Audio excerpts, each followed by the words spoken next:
Donc nous, ce à quoi on s'intéresse, c'est ce qu'on appelle de la modélisation. Enfin, donc on s'intéresse à ce qu'on appelle des systèmes dynamiques, des systèmes qui évoluent dans le temps. L'océan, c'est un système dynamique, il évolue dans le temps.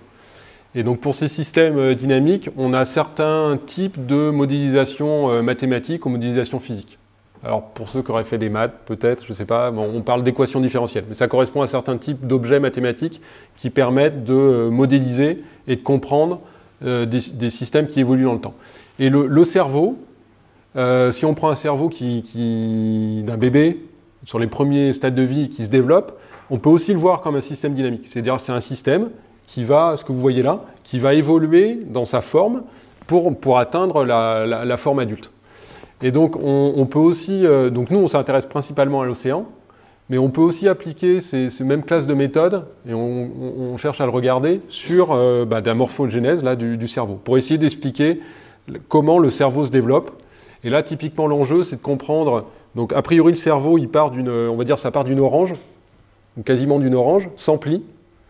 Et en fait, vous voyez que les cerveaux, il y a plein de sillons qui se forment, et on ne sait pas nécessairement encore très bien pourquoi et comment se forment ces sillons. Et ces sillons sont extrêmement importants, a priori, dans le fonctionnement du cerveau, dans la définition des différents hémisphères, des différentes zones. Et donc, il y a un enjeu scientifique qui est important à la compréhension de pourquoi se forment ces sillons et comment, quelles sont les explications associées.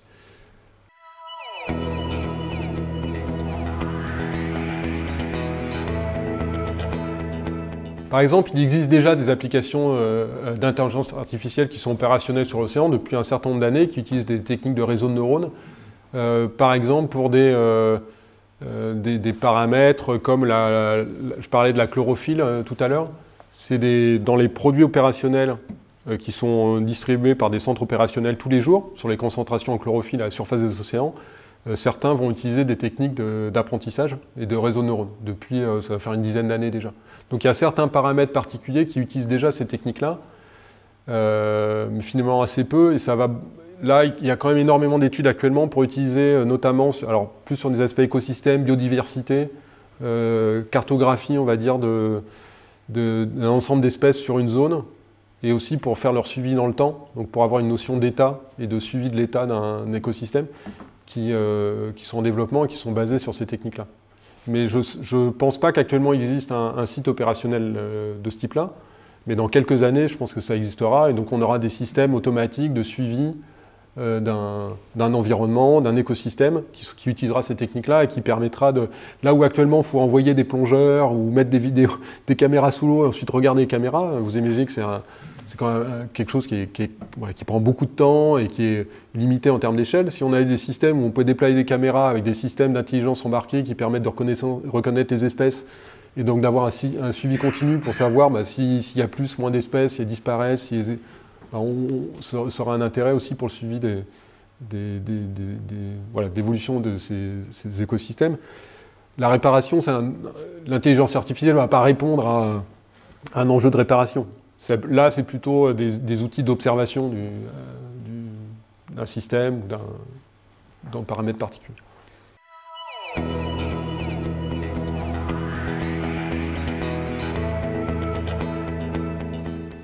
Il y a des techniques qui se développent comme ça, y compris en acoustique passive. Donc l'acoustique passive, ça consiste à mettre des hydrophones sous l'eau, donc un micro, comme ce qui se fait là, et puis on enregistre ce qui se passe dans le milieu. Et donc c'est des enregistrements acoustiques sous-marins. C'est comme ça ce que j'ai rapidement évoqué sur les mammifères marins. Typiquement, c'est à partir d'enregistrements sur des hydrophones d'acoustique passive. Il y a des études comme ça, par exemple, sur les poissons. Il y a un certain nombre de poissons, en fait, c'est pareil, on peut avoir une idée de l'environnement sous-marin, d'un monde sans bruit. En fait, il y a énormément de bruit, il peut y avoir énormément de bruit sous l'eau, et le son peut être aussi utilisé comme outil de communication ou dans des comportements animaux. Alors moi j'ai découvert il n'y a pas longtemps que le homard, je ne sais pas si vous êtes au courant, mais les homards et les langoustes font des sons sous l'eau. Et c'est également des indices de comportement.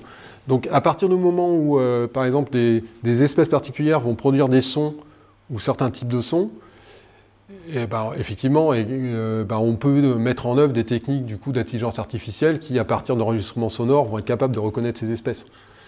Donc moi je dirais oui, mais ça dépend. Il faut qu'à un moment on soit capable de dire ah mais là c'était une langouste. Et, parce que si on sait pas que c'est une langouste, entre la langouste, le bruit de la langouste et le bruit de moi, le bruit de la langouste et le bruit du caillou, je fais pas la différence. Mais si un expert, lui, il va être capable de dire si c'est ça. Donc il y a ça. Après, il y a des caméras aussi. Il y a des caméras acoustiques. Donc là, c'est plus actif. De la même manière, on a un certain nombre d'informations. J'imagine qu'à un certain niveau, on devrait être capable de discriminer certains types de poissons, au moins les gros, les petits, entre des sardines et un thon. J'imagine qu'on est. Oui, ça commence à se faire.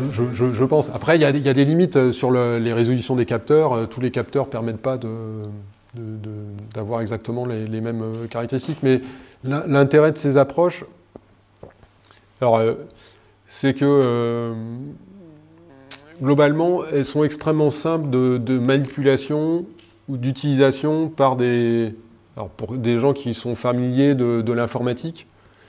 Mais globalement, c'est un système. Alors, je vous parlais de boîte noire, hein, mais on lui fournit des exemples en entrée, on lui dit ce qu'il doit trouver, il se débrouille. C'est quand même fabuleux. C'est que il y a 20 ans, il fallait faire plein de choses. En fait, tu as dû voir ça. Il faut faire plein de choses sur les images, dire ok, bah, l'image, on va faire ci, ça, on va extraire telle information et telle autre, etc. Et puis à la fin, on disait ok, maintenant je te donne tout ça. On donnait tout ça à l'ordinateur. On dit ok, maintenant essaye de prédire trouver si c'est un chat ou un chien ou un poisson blanc ou un poisson noir ou que sais-je. Là, maintenant, on lui donne directement les images. Donc tous les gens, par exemple, qui cherchaient à développer des outils, des méthodes de traitement d'images pour extraire des informations particulières, bah, c'est fini. Il n'y a plus besoin. Maintenant, ça, c'est des machines qui le réalisent de manière automatique. Donc ça simplifie quand même énormément la mise en œuvre de ces méthodes de traitement de données en général. Et ça permet de les systématiser. Et donc, il y a forcément plein de situations où, parce que ça peut être des contextes spécifiques, hein, on arrive à discriminer des espèces, y compris dans des situations où on ne pensait pas être capable de le faire, mais il se trouve que peut-être dans les images acoustiques, ça peut être une signature particulière que nous, on ne perçoit pas, qui fait que on est capable de discriminer. Donc il y a des situations aussi où la machine va être capable d'aller au-delà du sens visuel. Un peu l'exemple du jeu de Go tout à l'heure, où effectivement la machine imagine dans le jeu de Go des stratégies qui n'ont pas été imaginées par l'humain. Nous, on a un sens visuel, auditif qui est extrêmement performant, mais par exemple, on ne perçoit pas très bien toutes les longueurs d'onde. Enfin, il y a un certain nombre de longueurs d'onde qu'on ne voit pas. Il y a les ultraviolets, ou que sais-je. Bon, ça, si on a une machine, on lui fournit cette information-là, potentiellement, elle peut y accéder. Même chose sur l'aspect sonore, donc, ou des informations très ponctuelles. Donc, dans certaines situations, la machine est aussi capable d'aller beaucoup plus loin, finalement, que le sens de perception humain, quoi. Bon, plutôt c'est des environnements assez contrôlés pour l'instant. Et je pense qu'en pour un moment. Mais... Je vais quand même vous parler du chat et du guacamole parce que c'est un monde merveilleux, mais moi je ne monterai pas tout de suite dans une voiture autonome. Hein. Vous faites ce que vous voulez, mais... En fait, alors quand je parlais de boîte noire, il y a... En fait, des chercheurs se sont dit, ok, maintenant on sait reconnaître les chats et les chiens, c'est trop facile, etc. Et puis certains se sont dit, mais... Qu'est-ce qui se passe? Est-ce que je pourrais prendre par exemple une photo et truquer un tout petit peu la photo de manière imperceptible pour l'œil humain, de telle manière à ce que la machine soit plus capable de reconnaître un chat? Voilà. Et en fait, là vous avez deux images de chats. Pour vous, je pense qu'on est tous d'accord, hein, ce sont des chats. Hein. Et ouais, mais pour la machine, il y en a un, c'est un chat et l'autre, c'est du guacamole. Ça n'a quand même rien à voir, on est tous d'accord là, je pense que ça n'a quand même rien à voir avec du guacamole.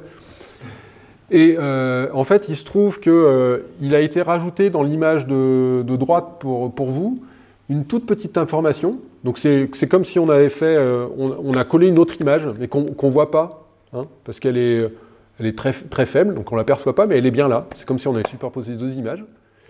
Et cette information-là que nous, on ne perçoit pas, elle perturbe complètement la décision de la machine. Alors, bon, ça veut dire que pour des gens comme moi, il reste du travail à réaliser, donc ça, on est content. Voilà, de la recherche à réaliser dans le domaine. Mais c'est un peu inquiétant quand même. C'est-à-dire que, par exemple, quelqu'un d'un peu malveillant, hein, moi j'ai entraîné un super modèle que j'ai mis dans une voiture qui reconnaît les chats, les chiens, les piétons, les murs, et qui est capable d'éviter tout ce monde-là, etc. Et quelqu'un de malveillant envoie un tout petit truc, modifie un petit peu les entrées, et boum, la voiture, par exemple, elle ne reconnaît plus les piétons, ou elle ne reconnaît plus les murs, ou elle ne reconnaît plus les... bon, bah, c'est un peu problématique. Donc, il y a des enjeux, donc c'est un domaine en pleine expansion et qui se développe très vite, mais il y a alors, il peut y avoir des effets pervers, et il y a un certain nombre d'éléments de non-compréhension de ce qui se passe dans ces méthodes, ou de fragilité par rapport à des attaques, là, dans le cas qui font qu'il y a un certain nombre de contextes où voilà, il faut peut-être attendre un petit peu encore avant d'aller dans une voiture autonome, par exemple. Mais donc, c'est un domaine qui est extrêmement vivant, mais qui a aussi ses fragilités, comme toute technologie particulière émergente. Donc, il y a aussi il y a les applications en fait, grand public qu'on voit beaucoup, sur les téléphones, qui n'ont pas d'enjeu. C'est-à-dire, par exemple, si, à nouveau pour les chats et les chiens, ou la reconnaissance de plantes, si je me trompe de temps en temps, c'est pas très grave. Si une fois je confonds une marguerite et une pâquerette, bon, on m'en voudrait pas trop. Et si la plupart du temps je dis bien que la pâquerette c'est une pâquerette et la marguerite c'est une marguerite. Par contre, si je suis sur des enjeux, une voiture autonome, j'ai pas le droit de me tromper. Je peux pas me tromper une fois sur 1000 sur le fait qu'il y a un piéton devant ou pas, quoi. Là, j'ai juste pas le droit. Donc, suivant les applications, les enjeux aussi en termes de fiabilité et d'explicabilité de ces intelligences artificielles sont pas du tout les mêmes. Oui, alors, mais le truc, c'est que le métro, il peut difficilement s'échapper. Donc, dans les environnements, ça fait très longtemps, en fait, que dans une rame de métro, typiquement, le métro, il ne peut pas s'échapper de son rail, et on peut installer des capteurs à plein d'endroits. Donc, on est dans un environnement qu'on peut complètement contrôler, qui est un environnement, en fait, fermé. C'est-à-dire que le métro, il se déplace dans un sens, j'imagine qu'il peut faire marche arrière, mais enfin... Voilà, il est très limité, et si je mets des capteurs dès qu'il y a un objet sur la voie, par exemple, je peux arrêter automatiquement, dire au métro, ben non, tac, tu t'arrêtes, je peux tout couper. Bon, donc si on fait des routes de ce type-là, par exemple, si sur les routes, on met un rail à gauche et un rail à droite, et on met les voitures sur des rails, par exemple, et ben je me retrouve dans la situation du métro, et on va dire c'est assez facile. Sauf que, en tout cas pour venir chez moi, ça va être compliqué d'installer un rail, par exemple. Ça va commencer à coûter un peu cher, donc... En fait, on a créé les voitures parce que justement, ça permettait d'être beaucoup plus agile dans l'explorer. Ça dépend pas bon, ça dépend de la route, mais je peux être sur des bonnes routes, des moins bonnes routes. Voilà. Et donc après, c'est des compromis entre. Ça fait déjà un certain temps, donc il est capable d'avoir des systèmes automatiques, mais dans des environnements très contrôlés. Donc là, maintenant, ce que permettent les techniques d'intelligence artificielle, c'est d'aller dans des environnements moins contrôlés. Et ensuite, il faut savoir ce que veut dire le moins. C'est pas nécessairement complètement non contrôlé. Donc les aspects voitures autonomes, aux États-Unis, je pense en France également, il y a des situations dans des environnements, par exemple urbains spécifiques, où on peut aussi instrumenter, par exemple, mettre des choses sur des voies ou sur des campus, par exemple. On a des systèmes autonomes et qui sont fiables. Parce que, voilà, à nouveau, on est dans des environnements clos. Alors, oui, mais ceux qui ont eu des accidents, ils étaient plutôt en environnement ouvert, justement. Donc, où là, voilà. Et donc, parfois, le blanc, c'était pas un nuage, mais c'était un camion, ou un objet qui est passé. Il y a une cas d'une personne aux États-Unis qui a traversé, et je suis pas sûr qu'on sache pourquoi il a pas reconnu, mais c'était une personne qui n'aurait pas dû traverser à cet endroit-là, à cet instant-là, et peut-être que dans les capteurs, les voitures, là, typiquement, elles ont des capteurs qui sont des capteurs de radar, de profondeur, hein, et puis ils ont des capteurs de vision, de caméra, et peut-être que sur la caméra, ça ne se voyait pas bien, parce qu'il n'y avait pas le bon niveau de luminosité, pour plein de raisons, en fait, que c'était aussi compliqué, ou peut-être que l'algorithme a vraiment... ça fait une erreur. J'imagine qu'ils ont regardé les résultats, mais les premières situations, je pense que actuellement encore les capteurs, il y a à la fois les algorithmes et les capteurs, il peut y avoir plein de situations de mise en défaut. Quand les avions, par exemple, l'avion Paris-Rio, c'est un capteur, une sonde qui mesure la vitesse de l'avion qui était défaillante, parce qu'il s'est formé de la glace. Et donc les pilotes n'avaient plus la bonne mesure de vitesse. Et donc ils ont fait une action et puis qui a fait que l'avion s'est crashé, par exemple. Donc il y a des capteurs qui sont défaillants, ça arrive. Et ça arrivera toujours. Alors après, on peut doubler, etc., mais ça arrivera toujours. Donc il faut être capable de détecter quand le capteur est défaillant. Mais parfois, là, sur l'exemple de l'avion, ça n'a pas été détecté. Et donc dans ce cas-là, c'est tragique. Et donc ça, c'est une vraie difficulté, c'est qu'imaginer l'ensemble des possibles, c'est quasi impossible dans des environnements complètement non contrôlés. Donc, un drone, c'est pareil. Un drone, c'est un système autonome. Donc il peut... ça dépend, il y a des systèmes, il y a des drones qui sont autonomes, complètement autonomes. Et donc là, et puis il y a des drones qui sont téléguidés. Mais déjà, un drone téléguidé, c'est un drone qui a, en gros, on lui dit où aller, mais par exemple, qui se stabilise tout seul. Enfin, il y a toute une partie qui est liée à un algorithme qui est automatique sur la gestion de son attitude. Par exemple, il va pas se mettre à l'envers. Donc ça, il est capable de gérer tout seul. Donc déjà, là, il y a de l'intelligence. Il va corriger en fonction je ne sais pas s'il y a du vent, s'il y a des perturbations, il va être capable de gérer tout seul. Mais par contre, il n'a pas nécessairement de... on ne lui dit pas juste va d'un point A à un point B, quoi. Et débrouille-toi après pour savoir où est le point B, reconnais bien que c'est le point B. Ça peut exister. Il y a aussi des systèmes qui sont plus... ça dépend un peu des tailles voilà, certains sont encore téléguidés, d'autres peuvent être complètement autonomes. Sur quelque chose qui est aérien, le niveau de contrainte est pas tout à fait le même que sur une route avec des piétons. Enfin, ça dépend un peu de l'altitude de vol, mais... Pour les cargos, par exemple, on peut le faire. Pour les cargos ? Ouais, probablement. Ouais. Je suis pas spécialiste, mais oui, je pense qu'il y a des... Oui, je pense qu'il y a plein de... Il y a plein d'études ou de cartons, de prototypes actuellement pour des navires où il y aura quasiment plus... Ouais. Après, il y a la question du... surtout... alors, bon, je sais pas, il n'y a pas très longtemps, moi je suis monté dans la cabine d'un vol Brest-Paris. Et donc j'ai parlé un peu avec les pilotes de ces aspects-là en disant bientôt il y aura des avions autonomes, etc.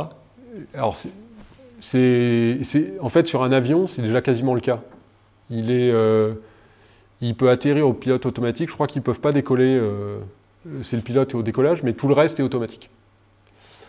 Mais ça, c'est peut-être 99,99% du temps. Et puis, il y a le 0,00, mais pas très souvent, mais la tempête, le capteur qui ne va pas bien, l'orage qui se déclenche, etc. Et dans ces situations-là, ils reprennent la main. Et il vaut mieux pour nous qu'ils reprennent la main, si on est à bord. Et en fait, et ça peut être la même chose sur l'eau. C'est-à-dire que probablement dans la très très grande majorité des cas, en fait, il y a un système autonome, automatique, qui est capable de gérer ce qui se passe. Et après, il y a peut-être des situations de mer ou particulières où en fait, quelqu'un qui a une expérience va savoir comment réagir, et un système automatique, lui, le bateau, il ne saura pas forcément le gérer. Donc quand on est dans un avion avec des passagers, je pense qu'on n'est pas prêt à accepter qu'il y ait des avions qui se crashent tous les mois, hein, même si c'est un pour ou 1 million, c'est pas acceptable, hein, d'un point de vue... je pense que personne ne serait prêt à accepter, ce serait la même chose pour un bus. Est-ce que c'est acceptable du point de vue des assurances ou autres, qu'il y ait un navire de temps en temps qui coule ou qui s'échoue sur les côtes? Je ne suis pas très sûr non plus. Mais ces questions-là vont vraiment se poser. Donc après, sans doute qu'on va aller... Dans un premier temps, on risque d'aller vers des réductions. C'est-à-dire que les équipages risquent d'être encore plus réduits à bord. Ce qui est déjà la tendance, je pense, si on regarde sur 50 ans, là, il doit y avoir déjà des réductions extrêmement fortes des équipages à bord des bateaux avec des automatisations de plus en plus importantes. Et ça va probablement se poursuivre. Mais le fait d'avoir, par exemple, simplement le fait d'avoir une personne à bord, c'est-à-dire que le jour où un accident, la responsabilité, elle sera portée par la personne qui est à bord.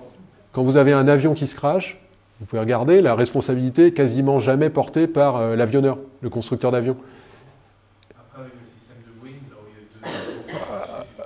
Ouais, mais là, là pour le coup, oui. Alors, ça, c'est le contre-exemple, effectivement, mais justement, ils ont mis en place un système autonome très défaillant, mais la plupart des enfin, voilà, la responsabilité du pilote est très régulièrement engagée, y compris dans des situations où, en fait, effectivement, il s'est engagé, mais ça peut, voilà, ça dépend d'un mauvais capteur. Enfin, les responsabilités, souvent, sont au moins très partagées, quoi. Mais le fait d'avoir quelqu'un à bord, ça fait que aussi, c'est pas le même système d'assurance. Si vous avez voilà, si tout est rebasculé sur l'avionneur, par exemple, voilà, c'est un autre système d'assurance. Il faut qu'il ait une bonne assurance. Donc, voilà, ça peut avoir des impacts. Donc ça peut être un choix aussi de fait de dire, ok, on va maintenir par exemple des personnes à bord. Donc je pense que c'est ce qui, à mon sens, c'est ce qui, dans les 10 prochaines années, c'est plus vers ça qu'on risque d'aller, que de systèmes complètement autonomes, dans des environnements qui ne sont pas complètement contrôlés. Dans des environnements très clos, contrôlés, ça peut être un peu... Ouais, et puis il peut aussi reprendre la main dans des situations, voilà, sur l'exemple de l'avion, des navires, ça peut être dans des situations très critiques, il a aussi la capacité à reprendre la main. C'est quand même ce qui se passe dans les avions actuellement, hein. Les avions, c'est quand même très longtemps qu'il y a des systèmes autonomes, mais les pilotes sont capables de reprendre la main dans les situations critiques, et heureusement.